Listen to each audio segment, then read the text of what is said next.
മകരവിളക്ക് ദർശനം കാത്ത് ഭക്തലക്ഷങ്ങൾ.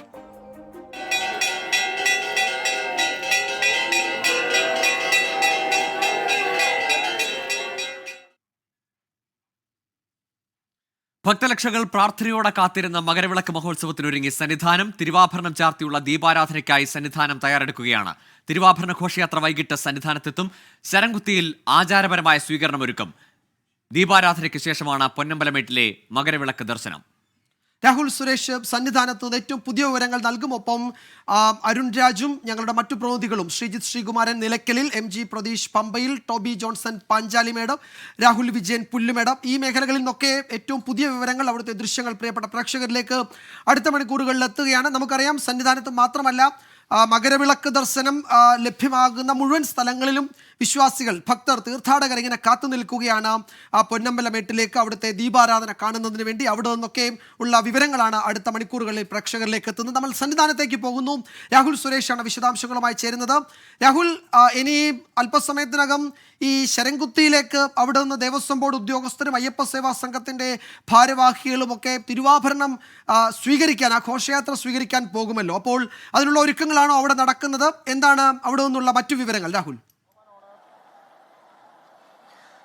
വിജയകുമാർ, ഇപ്പോൾ സമയം 4 മണി പിന്നിടുകയാണ്. അല്പസമയത്തിനുള്ളിൽ ക്ഷേത്രത്തിൽ നിന്നും തിരുവാഭരണ ഘോഷയാത്ര സ്വീകരിക്കാനുള്ള സംഘം ശരംകുത്തിയിലേക്ക് പുറപ്പെടും. സന്നിധാനത്ത് അതിനുവേണ്ടിയുള്ള ഒരുക്കങ്ങളെല്ലാം തന്നെ പുരോഗമിച്ചുകൊണ്ടിരിക്കുകയാണ്. സന്നിധാനത്തിൻ്റെ മനോഹരമായ ദൃശ്യങ്ങളാണ് ഇപ്പോൾ പ്രേക്ഷകർ കണ്ടുകൊണ്ടിരിക്കുന്നത്. വിജയകുമാർ സൂചിപ്പിച്ച പോലെ തന്നെ ദേവസ്വം പ്രതിനിധികളാണ് ആദ്യഘട്ടത്തിൽ ഇവിടെ നിന്നും ശരംകുത്തിയിലേക്ക് പോകുക. 5:30 ശരംകുത്തിയിൽ തിരുവാഭരണം ഘോഷയാത്ര എത്തുമെന്നാണ് പ്രതീക്ഷിക്കുന്നത്. അവിടുന്ന് സ്വീകരണം നൽകിയ ശേഷം ശബരിമല സന്നിധാനത്തേക്ക് ലക്ഷ്യമാക്കി തിരുവാഭരണ ഘോഷയാത്ര നീങ്ങും. അതിനുശേഷമായിരിക്കും കൊടിമരച്ചോട്ടിൽ ദേവസ്വം മന്ത്രിയായിട്ടുള്ള VN വാസവനും തിരുവിതാംകൂർ ദേവസ്വം ബോർഡ് പ്രസിഡന്റായിട്ടുള്ള PS പ്രശാന്ത്, ശബരിമല തന്ത്രിയായിട്ടുള്ള കണ്ഠര രാജീവരെ ഉൾപ്പെടെയുള്ള സംഘം ഈ തിരുവാഭരണ ഘോഷയാത്ര തിരുവാഭരണം ഏറ്റുവാങ്ങുന്നത്. തുടർന്ന് അകത്തേക്ക് കൊണ്ടുപോവുകയും തുടർന്ന് മഹാദീപാരാധന നടക്കുകയും ചെയ്യും. അല്പസമയം മുമ്പ് ഫയർഫോഴ്സിന്റെ നേതൃത്വത്തിൽ ശബരിമല സന്നിധാനം കഴുകി വൃത്തിയാക്കിയിരുന്നു. ഈ നിമിഷം ചെറിയ ആശങ്കയായി നിലനിൽക്കുന്നത് മഴ തന്നെയാണ് വിജയകുമാർ. ഇടയ്ക്ക് മഴ പൊടിയുന്നുണ്ട്, മേഘാവൃതമായ കാലാവസ്ഥയാണ്. പക്ഷേ നേരിയ ആശങ്കയോടുകൂടി തന്നെയാണ് നിൽക്കുന്നത്. ഏത് സമയത്തും മഴ പെയ്യാവുന്നൊരു കാലാവസ്ഥ കൂടിയാണ് നിലവിലുള്ളത്. മറ്റൊരു കാര്യം, ആളുകൾ തിങ്ങി നിറഞ്ഞാണ് സന്നിധാനത്തെ ഓരോ പ്രദേശത്തും നിൽക്കുന്നത്. കാരണം 10ലധികം ഈ മകരവിളക്ക് കാണാൻ 10ലധികം സ്പോട്ടുകളാണ് ശബരിമല സന്നിധാനത്ത് തന്നെ ഉള്ളത്. ഇവിടെയെല്ലാം തന്നെ സൂചി കുത്താൻ ഇടമില്ലാത്ത വിധം തീർത്ഥാടകരാൽ നിറഞ്ഞു. ദേവസ്വം ബോർഡിൻ്റെയും പോലീസിൻ്റെയും ഒരു പ്രാഥമിക കണക്ക് വെച്ച് 2 ലക്ഷത്തിനും 2.5 ലക്ഷത്തിനും ഇടയിൽ തീർത്ഥാടകർ ശബരിമല സന്നിധാനത്ത് മാത്രം ഉണ്ട് എന്നാണ് പറയുന്നത്. അവരെ നിയന്ത്രിക്കാൻ വേണ്ടി വടം ഉപയോഗിച്ചും ബാരിക്കേഡുകൾ സ്ഥാപിച്ചുമൊക്കെയാണ് പോലീസ് ഇപ്പോൾ സുരക്ഷ ഒരുക്കിക്കൊണ്ടിരിക്കുന്നത്. എന്താണെങ്കിലും പോലീസിന്റെ ഭാഗത്തു നിന്നുള്ള കൃത്യമായ വിവരങ്ങൾ ഓരോ സമയത്തും നമുക്കും ലഭ്യമാവുന്നുണ്ട്. അതേസമയം തിരുവാഭരണ ഘോഷയാത്ര സ്വീകരിക്കാനുള്ള ആളുകൾ, ദേവസ്വം ബോർഡിന്റെ ഭാഗത്തു നിന്നുള്ള ആളുകൾ ഉടൻ തന്നെ ശരംകുത്തിയിലേക്ക് നീങ്ങും. ഇപ്പോൾ സമയം 4:10 ആവുകയാണ്.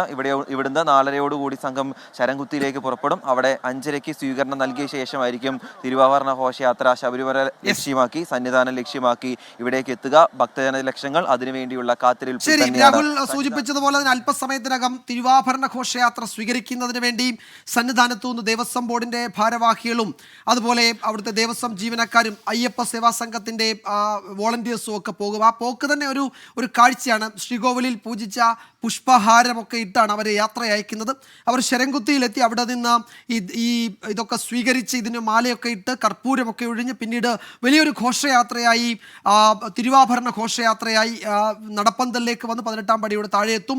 അപ്പോൾ ആ ഭാഗത്ത് ആ സമയത്തൊക്കെ കർപ്പൂരാഴി തെളിച്ച് അവിടുത്തെ തീർത്ഥാടകരൊക്കെ അതിനെ സ്വാഗതം ചെയ്യുകയും അതിനെ വരവേൽക്കുകയും ചെയ്യും. അപ്പോൾ വെളിച്ചത്തിൻ്റെതായ വലിയ ആഘോഷം അടുത്ത മണിക്കൂറുകളിൽ നമ്മൾ കാണാൻ പോവുകയാണ്. ഒരു കുറച്ച് ഇരുട്ടുകൂടി വീഴുമ്പോഴേക്കും സന്നിധാനം ആകെ കർപ്പൂര ദീപപ്രഭയാൽ ഇങ്ങനെ ജ്വലിച്ചു നിൽക്കുന്ന ഒരു നല്ല കാഴ്ച കൂടി ഈ വൈകുന്നേരം നമുക്ക് കാണാൻ കഴിയും. ശബരിമലയിലെ ഈ മകരവിളക്ക് ദിവസം അതിനൊരു പ്രത്യേകത കൂടിയുണ്ട്. മറ്റു ദിവസങ്ങളേക്കാൾ പ്രധാനപ്പെട്ടതാണ് ശബരിമലയിൽ ഈ മകരസംക്രമ ദിവസത്തെ ദീപാരാധന തൊഴുക അല്ലെങ്കിൽ അതിന് വണങ്ങുക എന്നത്.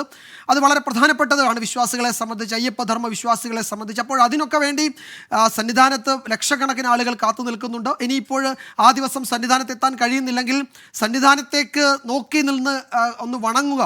അപ്പോൾ പൊന്നമ്പലമേട് വിദൂരമായി കാണാൻ കഴിയുന്ന, ഇപ്പോൾ നമ്മൾ നേരത്തെ പറഞ്ഞതുപോലെ നിലയ്ക്കൽ അതിനുള്ള സൗകര്യമുണ്ട്, പമ്പയിലാണെങ്കിൽ ഹിൽ ടോപ്പിൽ അതിന് കുറച്ച് സൗകര്യമുണ്ട്. അപ്പോൾ ഇങ്ങോട്ട് മാറിയാൽ പുല്ലുമേട്, പാഞ്ചാലിമേട്, പരുന്തുംപാറ, അങ്ങനെ ഏതാണ്ട് 6-7 കേന്ദ്രങ്ങളിൽ അതിനുള്ള ക്രമീകരണങ്ങളുണ്ട്.